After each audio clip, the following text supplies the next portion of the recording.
Specifically നമ്മൾ explore ചെയ്യുന്നത് അല്ലെങ്കിൽ നമ്മൾ സ്പെഷ്യലൈസ് ചെയ്യുന്നത് പബ്ലിക് യൂണിവേഴ്സിറ്റിയിലാണ്.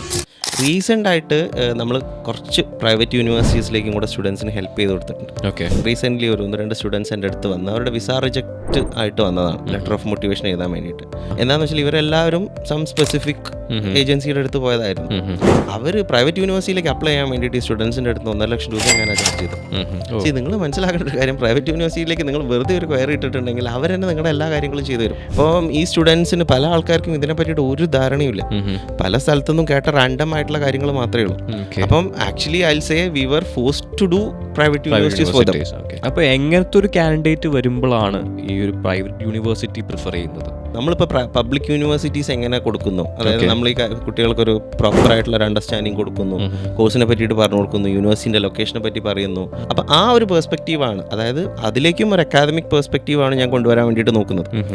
എങ്ങനെയെങ്കിലും നിങ്ങളെ ജർമ്മനിയിൽ എത്തിക്കണം എന്നുള്ളത് എനിക്ക് I don't believe in that.